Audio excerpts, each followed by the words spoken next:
casos. Hoy estamos en 37 totales, o sea, activos, en total desde que empezó esto el 24 de octubre, tenemos 19 pacientes recuperados de COVID. No tenemos un incremento significativo en los sospechosos, que eso es muy bueno, o sea, el hecho de haber frenado la circulación comunitaria de personas, la circulación física, y las restricciones dieron resultado en que se pudo bajar la cantidad de personas con COVID y ya tener tantos casos con aislamiento, fines de aislamiento, o sea, 19 personas desde el 24 hasta ahora. También habla de que fueron efectivas todas las medidas que se tomaron y que nos sirvieron para controlar en esta etapa a toda la gente que presentaba algún síntoma, ¿no? ¿Cuánto incidió el hecho, que de hecho lo planteábamos en una nota anterior que tuvimos con usted, el hecho de la apertura de la Ruta Nacional número 3? Digo, con este tránsito fluido que se registró y se viene registrando en el transcurso de este periodo. Y sí, yo lo sigo insistiendo, ¿no? Para mí, a ver, pero son nuestros intereses, ¿no? El interés de los torcuenses es que o de la mayoría, es que la ruta no se abra, que no tengamos el ingreso de personas de Río Grande de Ushuaia, más en este momento donde el hospital de Río Grande de Ushuaia está en una situación de complejidad, donde también nosotros dependemos de esos hospitales para tener la garantía de la cama de nuestros vecinos que necesiten una complejidad mayor. Yo creo que tuvo un impacto muy grande y esto es lo que hemos vivido durante este tiempo. La realidad es que nosotros veníamos con una tranquilidad, con serenidad y con control en una situación, y tuvimos que redoblar o triplicar los esfuerzos para que esto no llegue a mayores. Y bueno, llegamos al pico de 47 casos, 49 casos, y hoy ya bajamos a 37. Así que eso es importantísimo, ¿no? O sea, el poder haber controlado y contenido esta situación hasta ahora, que puede llegar a haber en otro momento otro pico más, también habla de el trabajo del centro y de todas las instituciones que tienen que ver con esto, y la población que también entendió que las restricciones eran para el beneficio de ellos, ¿no? Álvarez, en referencia al trabajo que realiza el centro asistencial con otras áreas articuladamente, ¿no? ¿Cuál es el seguimiento que se realiza a aquel paciente que fue aislado, sea por vínculo estrecho o que en tal caso tiene los síntomas del virus? Claro, no todas las personas que se aíslan tienen hay un protocolo para cada uno, ¿no? Una cosa es ser un positivo confirmado de COVID, otro es ser un sospechoso de COVID, la otra cosa es ser contacto estrecho de COVID o conviviente de caso COVID. O sea, son totalmente distintas. En el caso de los positivos, el seguimiento es diario y lo que se intensifica más es en los pacientes que tienen comorbilidades, enfermedades previas, diabetes, hipertensión, patología coronaria, asma, o sea, todas patologías, eso se controla mucho más, y obviamente las personas mayores de 50 años, 55, se controlan mucho más, 2 veces por día, y en el caso de requerimiento tenemos un enfermero que es el que va a los domicilios, una enfermera que llama todos los días a los pacientes, más la doctora Carreño, que es también la que hace seguimiento telefónico.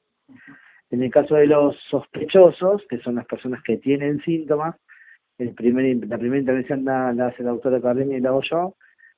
Separamos obviamente los que son los contactos estrechos, que ahí es donde tuvimos algún problema, que después te lo voy a comentar para ampliar, y cuáles son los convivientes de los casos sospechosos. En el caso de que el conviviente comienza con síntomas, nosotros ya lo tomamos como positivo por nexo y ya lo pasamos a la lista de positivos, definiendo, ¿no?, el positivo por nexo clínico y no por laboratorio.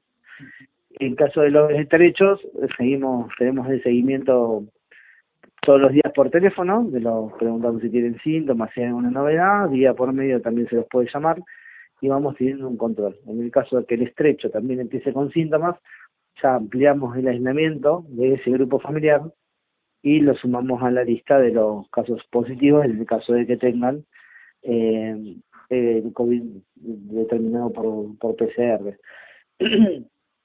Con respecto a los estrechos, que es lo que más nos costó, que hubo como un descontrol en un momento, porque no teníamos, la idea es hacer nosotros tenemos de toda esta cantidad de casos que tuvimos, hay 7 que todavía no podemos determinar el nexo. Y en algún punto el nexo se nos pierde, o sea, porque no tenemos la información fidedigna. Entonces, cuando nosotros llamamos y hablamos, hacemos como una doble llamado, ahora que podemos y son pocos casos, y después hacemos un cruce de datos de los datos que pudimos ir recabando en las entrevistas, ¿no? El tema es que, bueno, que las redes sociales también nos ayudaron un montón para decir, mira, no sé, tal persona estuvo en un evento, y vamos a ese Facebook, vemos el evento, y ahí volvemos a hablar con la persona, y decir, pero vos estuviste en un evento, decime por qué, y empezamos a volver a bloquear a todas a las personas que nos han quedado colgadas ahí, pero por esta falta de información. Entonces es como que uno tiene que intensificar y buscar todos los medios necesarios para poder determinar los nexos. Ahora, digo, Álvarez, en las últimas horas, digo, se han generado derivaciones, en tal caso a la ciudad de Ushuaia. ¿Cómo están estos casos que fueron derivados de vecinos de nuestra localidad? ¿Ustedes tienen información? ¿Se tira, digo, se hace este cruce de información del nosocomio capitalino a el PAC de Tolwyn? Sí, en realidad ya al pertenecer a otra institución, el paciente, la información se la dan directamente a los familiares.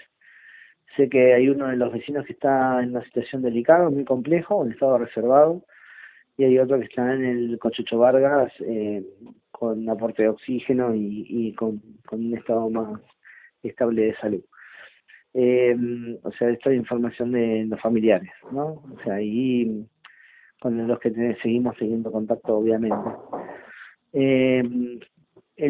Sí, las derivaciones requirieron obviamente más complejidad, y para darle la posibilidad a los vecinos de tener una mayor chance, obviamente, de atención.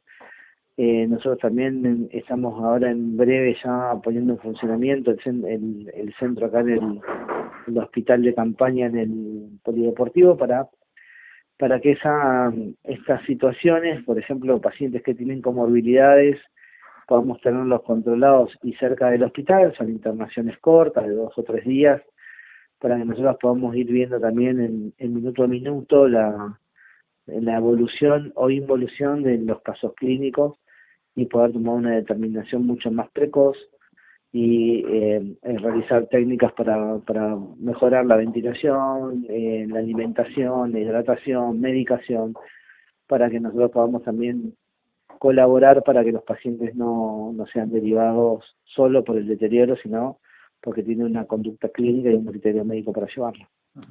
Álvarez, en lo que refiere a estos contagios que se han generado en la localidad de Tolwyn, ¿se han registrado, digo, por parte del personal del centro asistencial, y de ser así, se han suplido estas bajas momentáneas para aquellas personas que están transitando la enfermedad por ahora?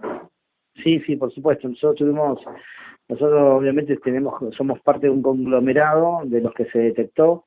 En la ciudad tenemos 4 conglomerados definidos, que son unos Rentas Municipal, hay mucho ruido de fondo, sí. Rentas Municipal, la Dirección Provincial de Energía, el Centro Asistencial, ATE y el PAD, el Centro Deportivo. Entonces, y todos esos conglomerados nos han llevado a principalmente en el conglomerado del centro asistencial, y las personas, los compañeros que han tenido y que están cursando el COVID, fueron reemplazados. Los equipos estaban armados de tal manera de que si cae alguno contagiado o empieza con síntomas, se los separa automáticamente, y por protocolo se aísla a los compañeros más cercanos. Pero eso no ha resentido, si bien ha resentido en algunas áreas, o sea, porque se tuvo que reforzar el personal o recargar. Ya creo que el lunes, hoy está de alta uno de los compañeros, así que estaríamos ya mañana normalizando esta situación con un chofer particular, y en el caso de enfermería hay una enfermera que dio positivo también, y que obviamente el jefe de enfermería ya tomó los recaudos para que ese turno no se sienta resentido. Ujú.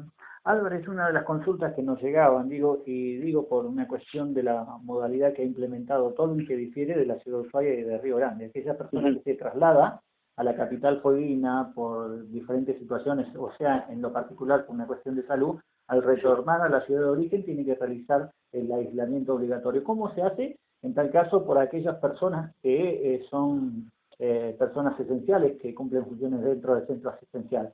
¿Realizan el aislamiento? Porque también se contempla esta situación de que quedan vulnerados estas funciones, ¿no? Por aquellas personas que se trasladan.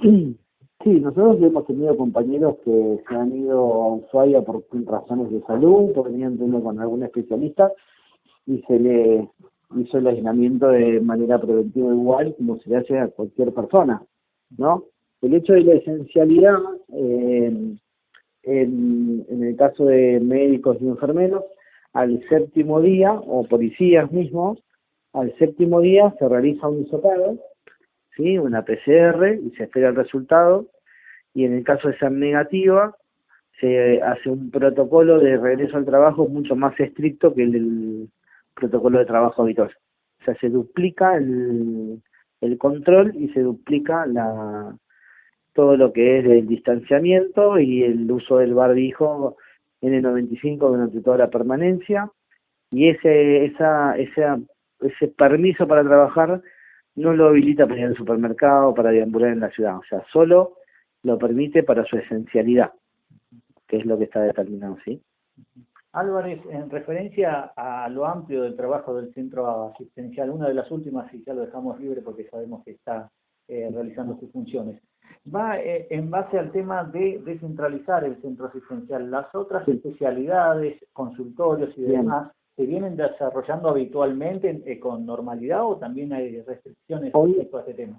Claro, en esta semana tenemos la baja de un médico porque presentó síntomas, y las dos médicas que estaban cubriendo acá el consultorio tuvieron que ir para el servicio de guardia. Lo que hacemos en consultorio ahora es que el enfermero haga un triage, que es una selección de pacientes, que es una manera de determinar la emergencia o la urgencia, y si es urgente lo derivamos para el área roja, que es donde está toda la tecnología del centro, y podemos darle atención a los pacientes que lo requieran. Hoy justamente estuvo el secretario de Salud y estuvimos hablando con él de algunas situaciones que necesitamos resolver con urgencia, como es el ingreso de la pediatra, el ingreso de los dos médicos que tenemos, uno por contrato y otro en planta permanente. Necesitaríamos con urgencia que esto se dé, y ese fue el compromiso del secretario. El otro tema es la vuelta de las pediatras, o sea, las 3 pediatras que venían itinerantes, o sea, como especialistas, para poder empezar a volver a alguna normalidad, entre comillas, pero ya con un dispositivo armado en el SIC. O sea, esto sería para empezar a trabajar la semana que viene, o sea, para poder ya empezar a descentralizar atenciones, definir ya con la llegada de los médicos que vengan a cubrir la guardia la posibilidad de disponer un médico solo definido para la atención del adulto mayor y otro médico generalista que haga la clínica normal. Entonces nosotros estaríamos casi, bueno, y la psicóloga, la psiquiatra infantil los fines de semana, que ya estuvimos hablando hoy, así que vamos a determinar si puede venir la psiquiatra y la oftalmóloga para empezar a tener una normalidad, obviamente con las limitaciones del distanciamiento social y la no circulación dentro del centro, con turno telefónico. Tenemos que armar todo esto en esta semana para que el vecino sepa que la oferta la semana que viene va a crecer, pero también tenemos que entender que hay una resolución que seguimos con las restricciones en la circulación por 15 días más, y que necesitamos sí o sí evitar que circule. Podemos ir a una normalidad, pero con todas las precauciones del caso, y poder tener todos los servicios como traumatología, todo lo que se venía haciendo, pero con el distanciamiento correspondiente y con la valoración en principio de cada caso, ¿no? O sea, para darle prioridad a los casos más antiguos y ir achicando esa agenda de pacientes que que no han tenido una atención acorde durante todos estos días. Bien, Álvarez, le agradecemos por salir acá en los micrófonos de la 95.7 en la localidad de Tolwyn y 95.9 en la ciudad de Río Grande. Muchas gracias por este informe que nos ha brindado, ¿no?